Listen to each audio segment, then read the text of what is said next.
We all agree, right? Jude Bellingham has had a great season at Real Madrid, bagging more goals than ever before, helping Real win their 36th Spanish League title, a Supercopa, as well as a 15th Champions League title. In fact, great might just be an understatement. So how do you explain this? Jude Bellingham is becoming more and more unbearable. His ego since going to Madrid has ruined him. He's a PR merchant, a fraud, overrated, overhyped. Well, after the Euros, fans just aren't believing the hype anymore. In this video, we'll take you through what a PR merchant is and why everyone is calling Bellingham one. Be sure to give the video a like, subscribe to the channel, and hit the notification bell for more football content. First, let's take a look at Bellingham's first season at Real. The lad from Birmingham kicked off his Real Madrid debut in August against Athletic Bilbao with a bang, scoring a goal on the half volley. He then went on to score 2 goals and set up another for Vinicius Jr. in a 3-1 win at Almeria and nailed the winner at Celta Vigo, making him the league's top scorer by the end of August. By early October, the media had run out of ways to praise him, having been named La Liga's Player of the Month twice in a row. He also picked up the 2023 Golden Boy and Copa awards and became the first player to win the Breakthrough of the Year prize at the 2024 Laureus Awards. The season had barely started, but Bellingham was already crushing it. Some might say that this was all expected, right? That's where you're wrong. Bellingham joined Real Madrid after a tough season where they got embarrassed by Manchester City in the Champions League semi-finals. With Casemiro gone, Kroos retiring, and Modric getting older in his final contract year, Bellingham was expected to help rebuild the midfield. But after Karim Benzema left for Saudi Arabia and Real failed to sign Kylian Mbappe or Harry Kane, coach Carlo Ancelotti had to get creative and saw that Bellingham could potentially be more than just a playmaker.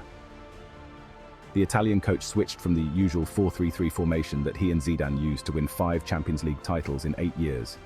He gave Bellingham the freedom to move forward and connect with Vinicius Jr. and Rodrigo. And it worked. Bellingham became a goal-scoring machine, netting 15 goals in his first 16 games. By December, he had already beaten his last season's tally of 14 goals in 42 matches and surpassed Real legends Cristiano Ronaldo and Alfredo Di Stefano, who scored 13 goals in their first 15 games. Considering the huge pressure of playing for Real Madrid, he was doing pretty well, especially at 20 years old.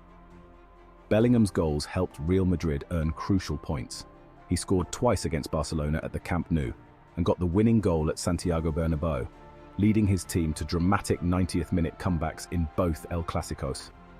He also grabbed assists in the Supercopa and Champions League finals, plus scored 4 more clutch goals in the 90th minute.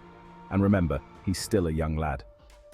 At the end of the season, Jude had racked up 23 goals and 13 assists in 42 games across all competitions. By then, everyone was doing the Jude. That sounded wrong, you know what I mean. Considering all this, how can Jude be a PR merchant? Let's start by explaining what a PR merchant is. According to this definition, a PR merchant is an overrated football player who is overhyped by the media due to their well-spoken and media-friendly persona, despite not being the best on the team. I guess this is partly true. The English media do glaze him. By the end of the season, there were all sorts of claims being made. TalkSport had posed the idea that Jude's debut season was the best ever by any footballer, despite Erling Haaland finishing the previous season with 52 goals and 9 assists in 53 games. To make things worse, Gareth Southgate suggested that it's not a stupid question to ask whether Jude Bellingham was the best in the world. Apparently, he was the heir to Cristiano Ronaldo and Lionel Messi's throne, according to other outlets. The Daily Mail even dubbed him Il Fenomeno as a nod to the legendary Brazilian Ronaldo. Like, come on, bruh. To make matters worse, this was happening all during the lead-up to Euro 2024. I say worse because at every international tournament, England think they're going to win. It's coming home, right? So the bar was set twice as high for not only Jude to perform, but be the man to lead England to victory. To be fair, England were favourites this time around, having finished qualifying unbeaten in Group C, but that doesn't guarantee anything. Despite high expectations, England had a shaky start with a 1-0 win over Serbia and had a chance to top the group after 2 games. But they drew with Denmark and Slovenia. Even though this was enough to take them through to the knockout stages, they ended the group stage with the third lowest XG, 2.19, only ahead of Serbia, 2.11, and Scotland, 0.95, who were both knocked out. Jude's headed goal contributed to England's only win in their opening game, but fans were still trying to pile the blame on him. Many believed that he was masking poor performances with clutch moments. A great example of this was in England's 2-1 win against Slovakia, where he scored an insane bicycle kick in the 90th minute to take them into extra time. It was practically the last kick of the game. Still, the player was singled out for criticism as many claimed the Real Madrid man thinks he's the greatest in that team, especially after his celebrations when he scored the goal. He ran up towards the fans and shouted, "Who else?" then gestured towards the Slovakian bench by grabbing his crown jewels. As one pundit said, he scores the last-minute goal against Slovakia and he stands there saying, "Who else?" Now I'd like to know what all his teammates think, because there's 10 players next to him who are top-class players in their own right. He can't do it without them. You could argue that there's nothing wrong with having a little self-belief, especially when you're an athlete at the top of your game. Even though I disagree with the Messi and Ronaldo comparisons, the media can't gas him up to that level, then rip into him when he shows the same self-belief as them. Make it make sense. The next knockout games against Switzerland and Netherlands were quiet for Jude, but he managed to get an assist in the final when England lost 2-1 against Spain. After the final whistle, Bellingham was pictured picking his teammates up from off the floor and consoling them.